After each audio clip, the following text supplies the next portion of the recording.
Marshall Mathers III recorded his first album, Invincible, under the stage name Eminem in 1996. However, it wasn't until his signing with Dr. Dre's Aftermath Entertainment and the subsequent release of the Slim Shady LP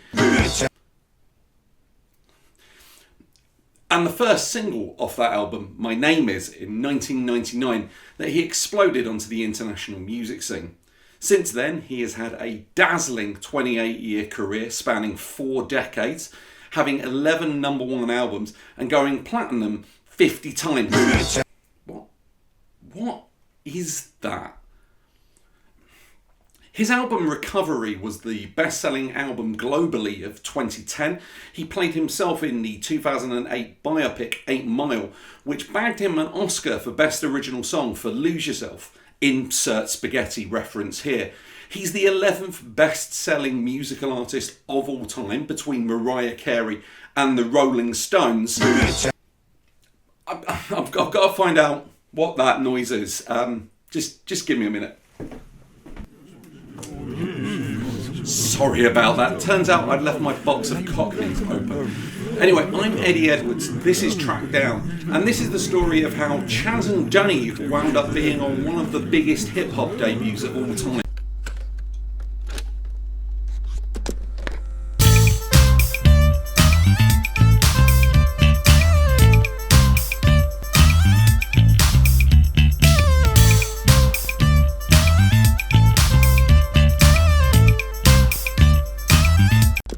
Chapter 1, Knees Up. So this story starts a while ago, specifically the 30s. That's the 1830s and the birth of London's musical scene. Right, so I'm going to be talking a lot about Cockney culture, so I better start by defining what is a Cockney. A Cockney is defined as anyone born within earshot of Bow Bells. Bow Bells are the bells of the Church of St Mary le Bow. To give some indication of what the primary social-economic makeup of the area historically is, the church is on a street called Cheapside. That's it. Anyone born outside of that area is not a Cockney.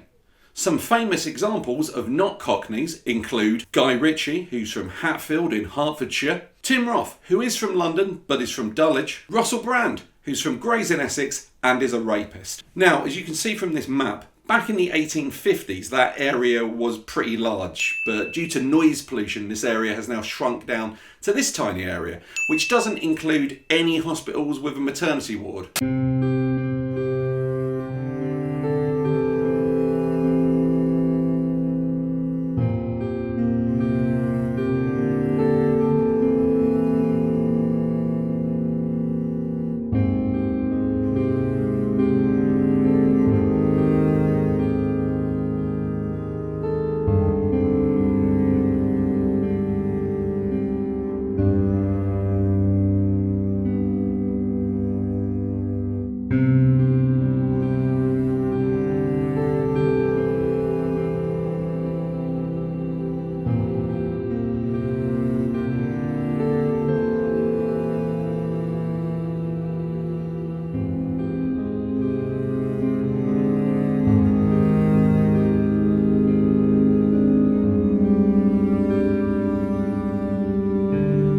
So that's Cockneys. Next up, we need to talk about the music hall. So back in the 1830s, there was no TV, so people's primary form of entertainment was whatever was happening at the pub. And the quiz hadn't been invented yet, so in order to lure patrons to their particular tavern, landlords, the good kind, started to put on increasingly more elaborate entertainments. This started with few musical acts doing songs that would be well known to the patrons so they could sing along, and eventually blossomed into full-blown variety shows, similar to American vaudeville, and eventually custom-built venues were springing up. In fact, this was so long ago, it seems weirdly anachronistic to use the Polaroids. Can we maybe do something more era-appropriate? Thank you, classy. The Canterbury Music Hall, which was in Lambeth, not Canterbury.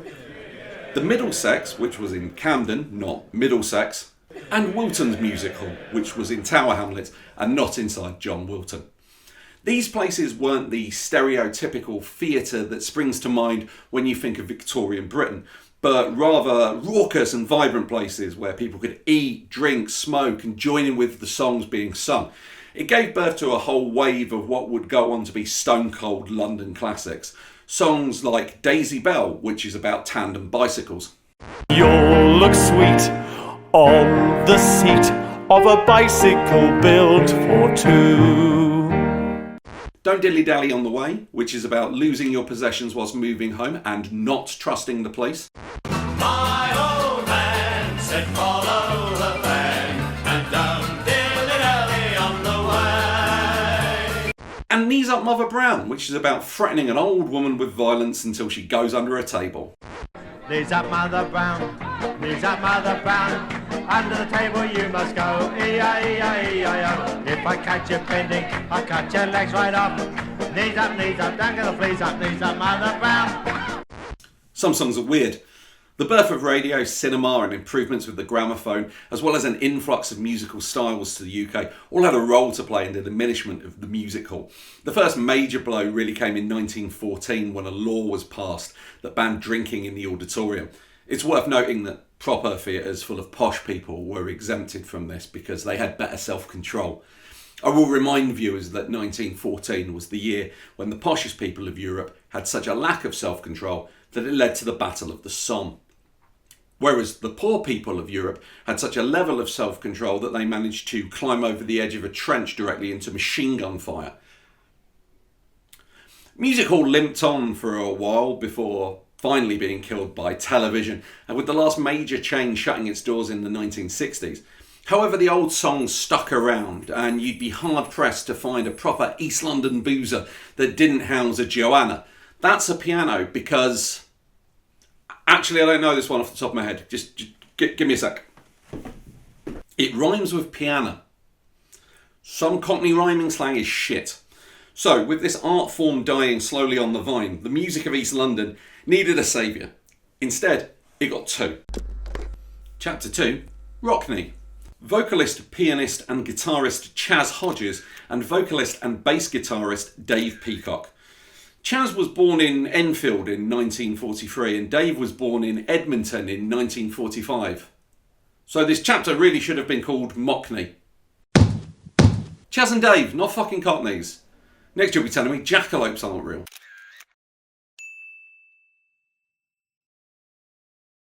Anyway, Hodges started his music career as all good music careers should start by joining a skiffle band when he was 13 years old. And by the time he was 16, he was a professional, playing bass with various local bands, in addition to being a steadily working session musician. Hodges' Wikipedia page names 5 different bands that he played with, 6 if you want to count Heads, Hands and Feet as a different outfit to the new Heads, Hands and Feet, which I'm not sure if I do. Peacock was a different story. Whilst he was also getting steady work as a session musician, Wikipedia only has him down as having been in 2 bands, the Rolling Stones, although not the ones that you're thinking of, and Black Claw with Hodges. Both of these men seemed destined to be classic music journeymen, but then something peculiar happened. So if you're an American watching this, you might not be aware of this, but if you're not an American, you probably will be. And that is that a lot of singers, regardless of their country of origin, sing with an American accent. There's a ton of cultural reasons for this. It really boils down to the fact that certain genres of music were heavily influenced, if not outright invented, by Americans, particularly the African American community. And obviously you invent music that sounds good in your own voice. Dave Huxtable has a great video about this, link in the description. Whilst touring the States with Heads, Hands and Feet, Hodges started to feel it was very inauthentic for him, a Londoner, although not a Cockney, to be performing in America to an American audience whilst feigning an American accent, calling the experience not quite real. He returned to the UK and he roped Peacock into a new musical project where they'd sing with their own voices about the things that they knew. The style was essentially going to be an update of the music they'd grown up on, the music hall fare that had transitioned into the pub sing-alongs of their youth. They actually cycled through a bunch of different names for the project, Chubby being one, another being the Oily Rags, which is Cockney rhyming slang for fags, or as the Americans call them, football. Now, if you're unfamiliar with Chas and Dave, and you're probably wondering what that sounds like, and the answer is, it's brilliant. Here's a clip from one of their bigger hits, Rabbit, which is a song all about dating a girl who talks too much. Now you was just the kind of girl to break my heart in two. I knew right off when I first kept my eyes on you. But how was I to know you'd been my heroes too? With your incessant talking, you're becoming a pest. Rabbit, rabbit, rabbit, rabbit, rabbit, rabbit, rabbit, rabbit, rabbit, rabbit, rabbit, rabbit. Let me explain. First of all, it was a different time. Secondly, rabbit is from Cockney rhyming slang. Rabbit and pork, talk.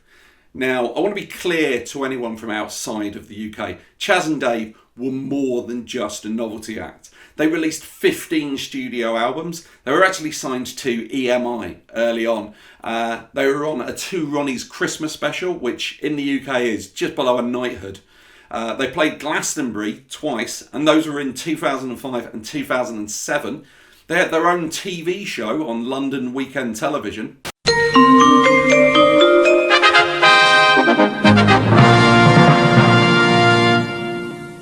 If you're not from the UK, I don't expect you to know LWT, but they're the channel that brought the world David Suchet's Poirot. If you're British but too young to remember LWT, they were patient zero for the 90s Michael Barrymore infestation. Dark times. Anyway, Chas and Dave's Knees Up only ran for one season, but I'm choosing to blame that on the decision to have notable pricks Eric Clapton and Jim Davidson on the Christmas episode. They were definitely a more light-hearted act than most, but in terms of success, there probably isn't a person over 30 in the UK who can't sing a few bars of Snooker Loopy. We'll show you what we can do with a load of balls and a snooker cue. Pop the reds then, screw back for the yellow, green, brown, blue, pink and black. Snooker Loopy, nuts are we're all Snooker Loopy. To my knowledge, the only top 10 hit in the history of the UK charts to be about the game.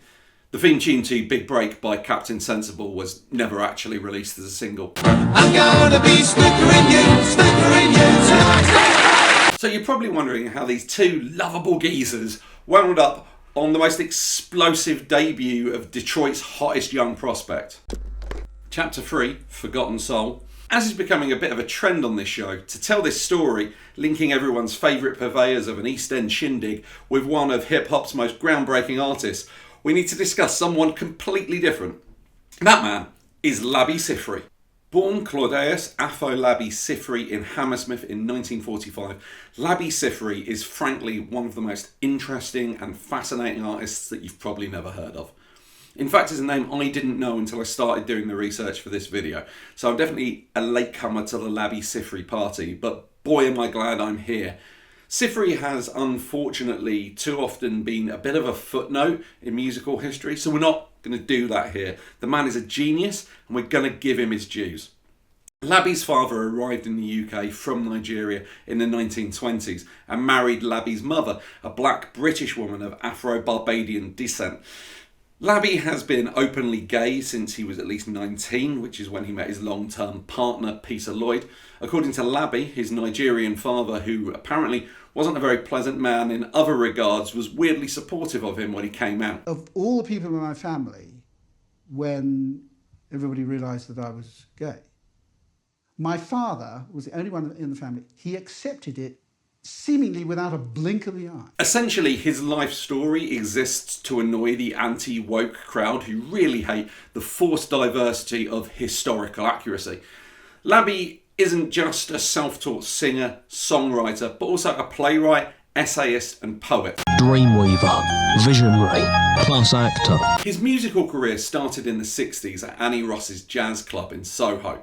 He released 6 albums between 1970 and 1975, mostly in the folk, pop and folk rock genres, which included this little ditty that you might recognise. As soon as I wake up, any night, any day, I know that it's you I need to take the blues away.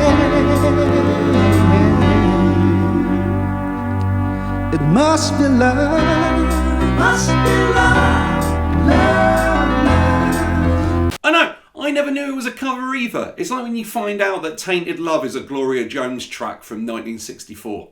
Once I ran to you, now I'm gone from you.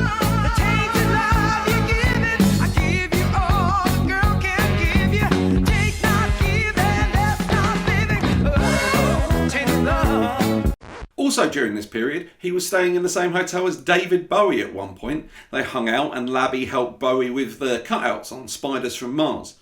While he never had much in the way of mainstream success, he was certainly well respected in the industry.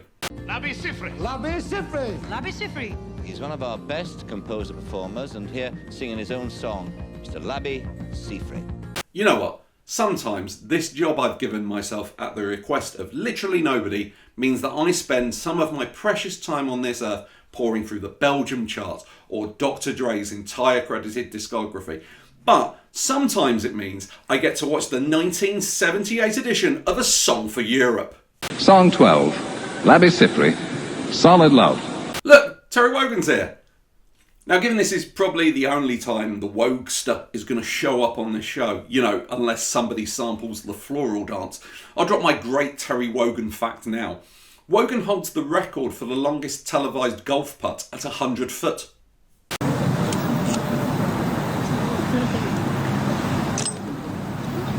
there's a good one. There's a good putt right there.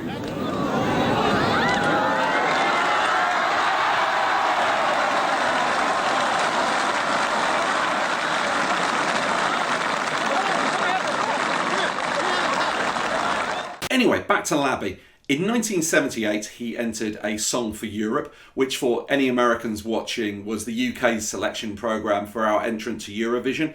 If you don't know what Eurovision is, imagine if RuPaul's Drag Race and America's Got Talent had a baby who loved ABBA.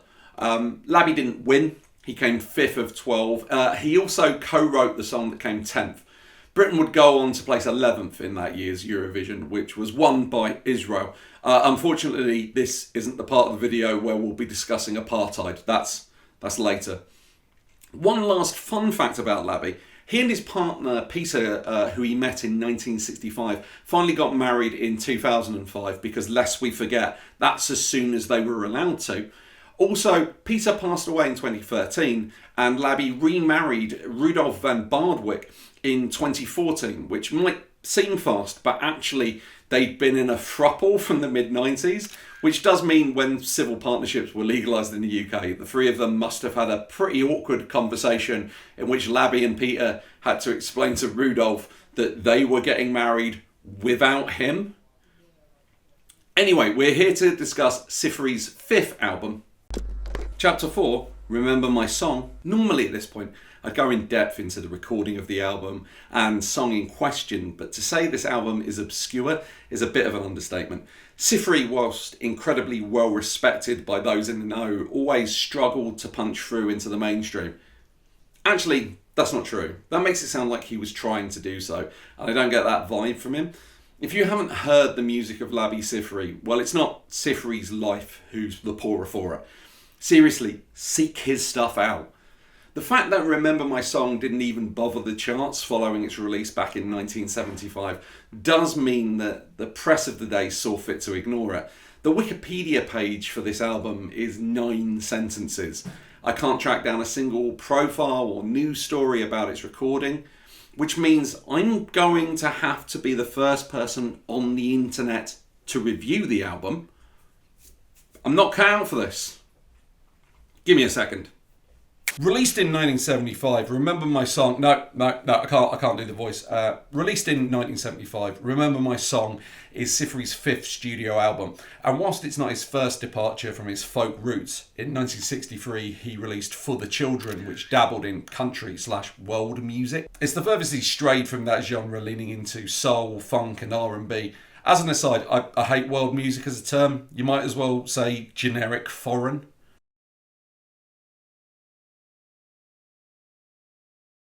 Oh fuck, I agree with David Byrne. Well, even a tosser clock is right twice a day. Where a lesser artist dabbling in unfamiliar territory might falter, Siffre brings an incredibly steady, dare I say, masterful hand to the experiment. The album opens with I Got The, but we'll get to that later, Promise. The second track, Another Year, feels like someone slammed early pre-disco Bee Gees into late movie soundtrack Elvis Costello and then asked Nick Drake to give the resultant track a quick once-over before handing it back to Siffre. and it definitely speaks volumes to the man's talent that I'm completely comfortable mentioning him in the same breath as those artists. Siffre follows up those incredible two openers with a pared back organ piece, Down. We don't even get any vocals until we're over a minute in. A song about the universal experience of finding yourself in a funk and wondering what you can do to elevate your mood. Siffre leans towards listening to music as the answer. Personally, I watch Highlander. There can be only one.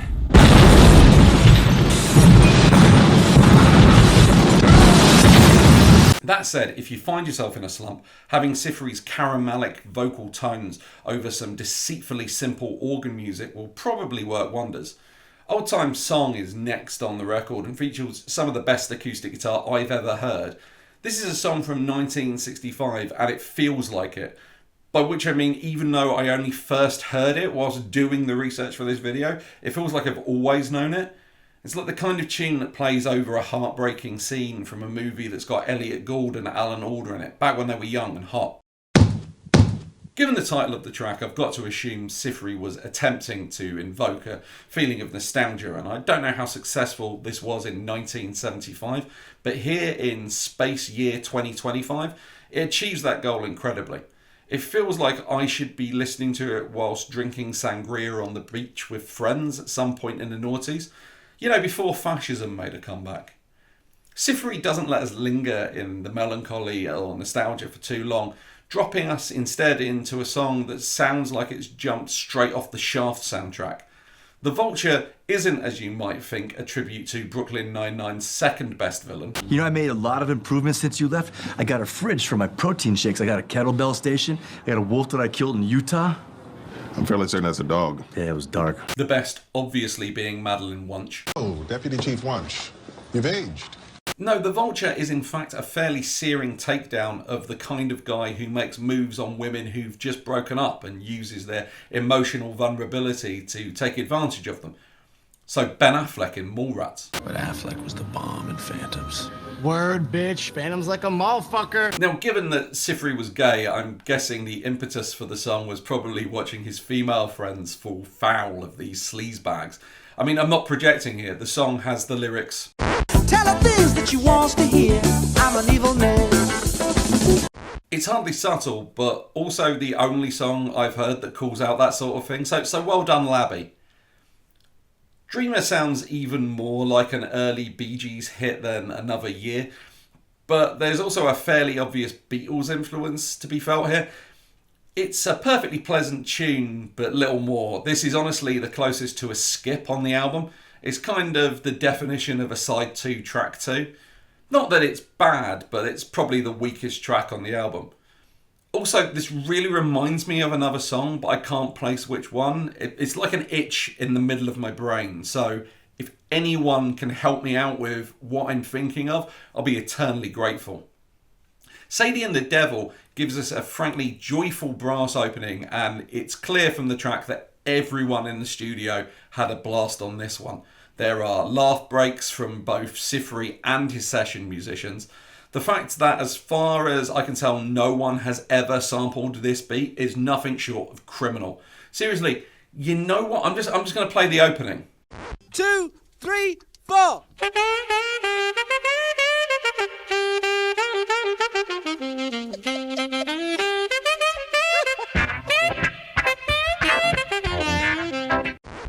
How is that not on a million songs?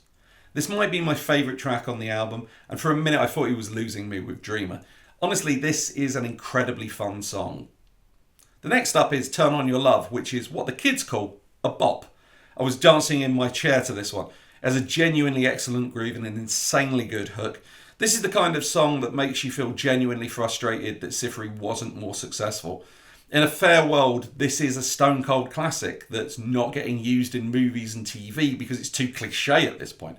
But no, instead it's tucked away on an album that, as of the release of this video, doesn't have a single sensible review on the internet. And no, this definitely doesn't count. The last track is the titular one, Remember My Song. Written from the perspective of a man at the end of his life saying goodbye to his lover and family, this song is added another layer by the fact that in 2025, Siffre has outlived both of his husbands. meaning that whilst he wrote this asking those close to him to remember his song, that responsibility now falls to us. Given that Siffre never had the mainstream success those of us lucky enough to stumble across his music feel he deserves, this is all the more poignant.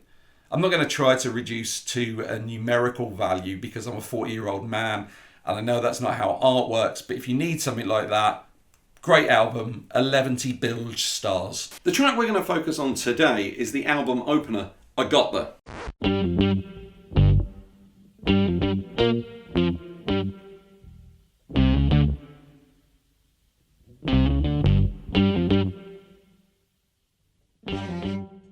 I Got There is a 6.5 minute thesis statement for the whole album, introducing the new funk edge Siffre had developed.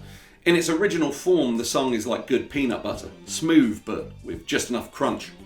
The marrying of soul and funk components really gives a hefty oomph to what in less competent hands could easily have fallen flat.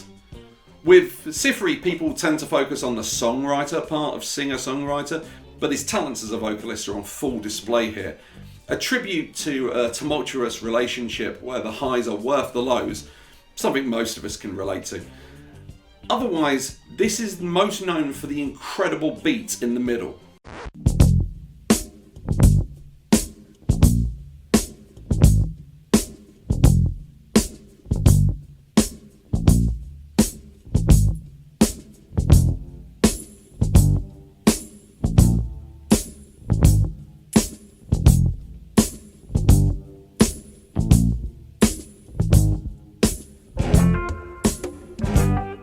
In situ, with the strings and brass accompanying it, you can easily see why later producers fell in love with it.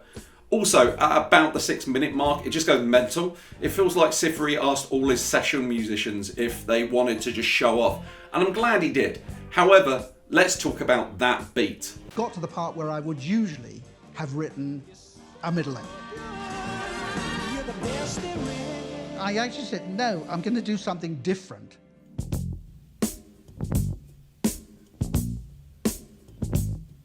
And I started to come up with a turnaround. And the most famous turnaround is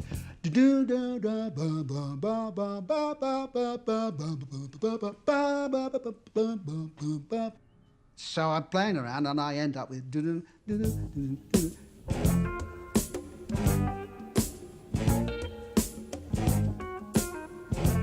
which became the basis for Eminem's first hit, and etc. All of that is very cool, but not the reason we're here.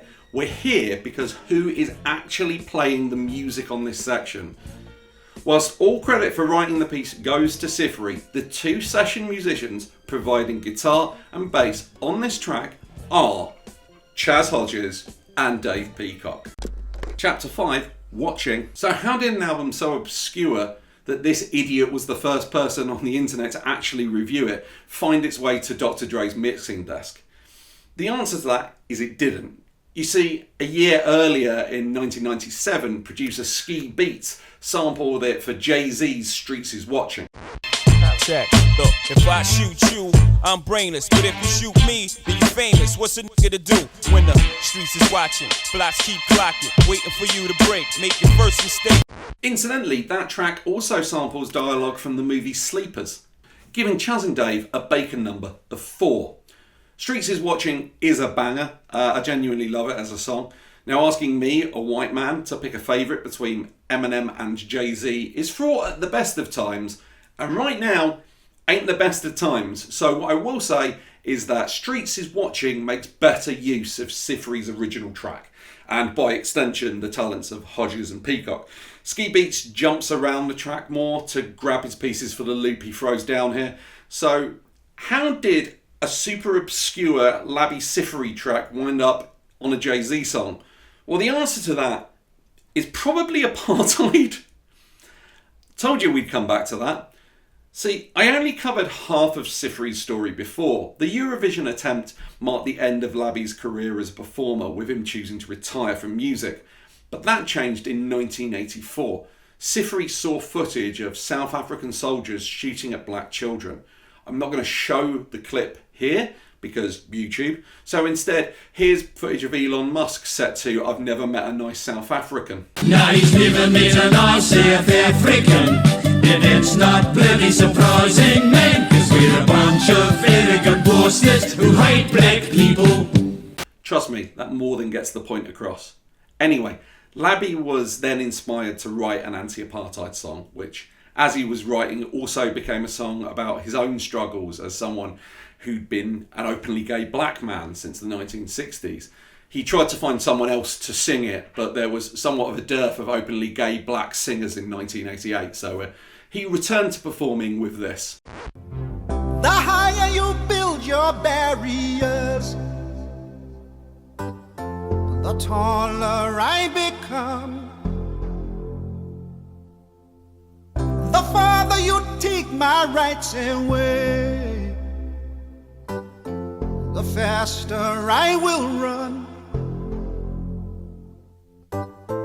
You can deny me, you can decide to turn your face away. No matter, 'cause there's something inside so strong. This was his highest charting hit, reaching number 4 in the UK. Starship were number 1 that week with Nothing's Gonna Stop Us Now, in case you wondered if the general public could ever be trusted. Fortunately, the song did win him an Ivor Novello Award. Unfortunately, it was later covered by unsuccessful UK X Factor contestant Rick Waller because white people ruin everything. The renewed success did lead him to recording another 4 albums, the second from last being called The Last Songs. The last album was actually spoken word, so he's not a liar.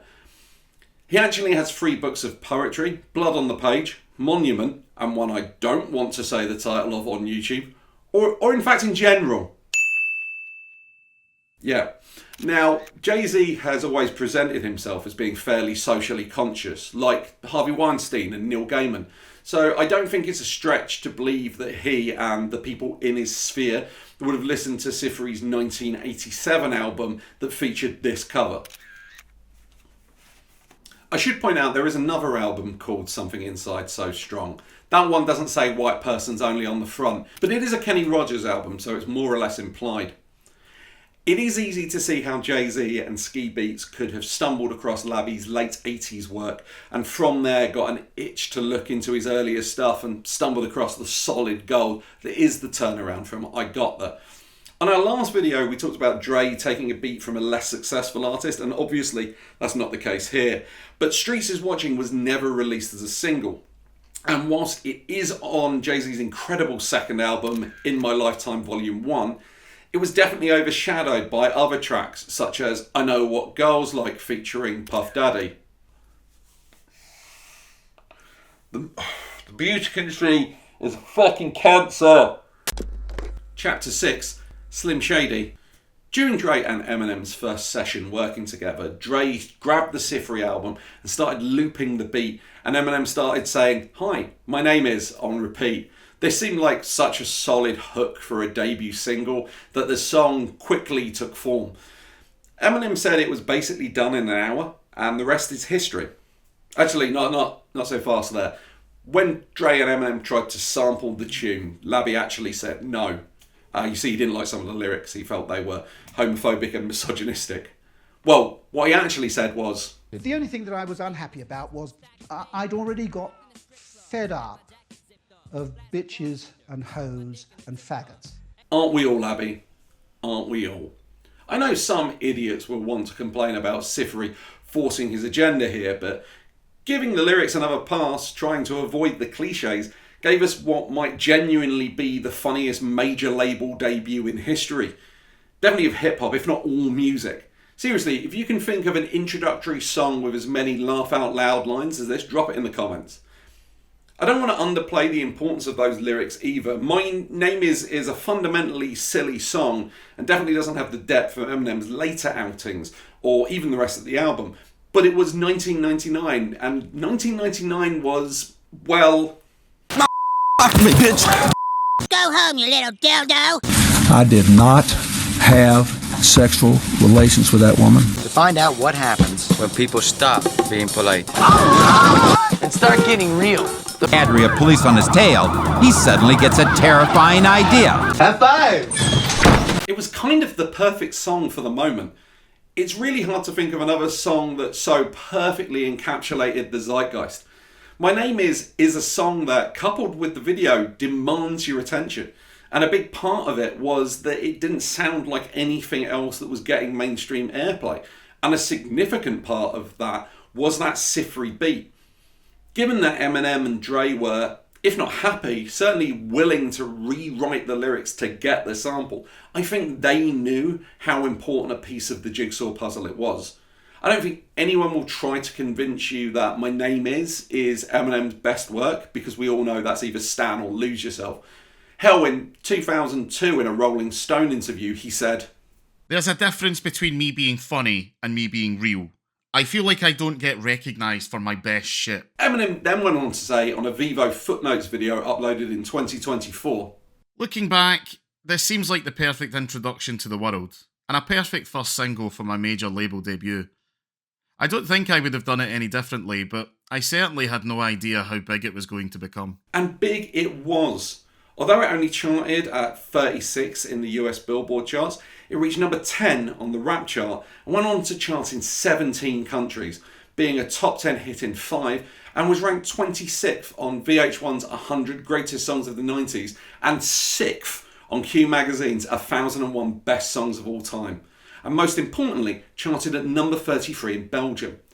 The influence that Eminem has gone on to have on a global scale is incalculable. Hell, we call fans stans now. And all of that started here with a very funny song with one hell of a beat played by just about the two unlikeliest men working in the music industry. Chapter 7, Rabbit Holes. What a nice one that, wasn't it? No ongoing worries about the preservation of human culture in a looming capitalist hellscape.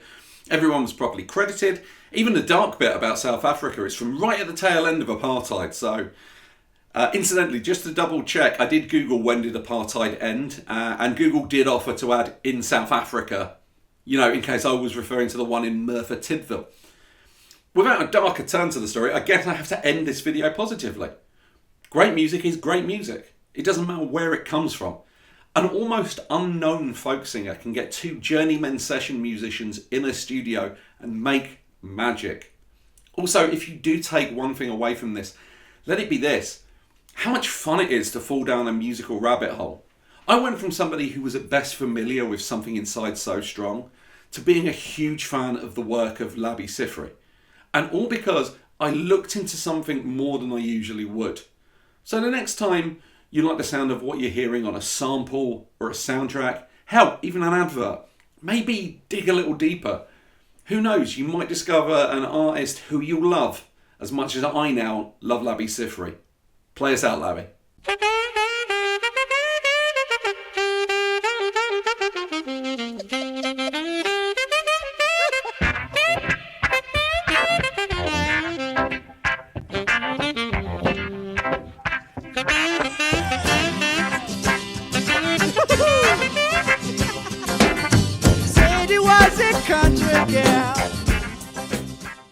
Thanks for watching. If you enjoyed this video, give us a thumbs up, a subscribe, and most importantly, a share. Please, I want people to see these videos. And thank you so much for watching.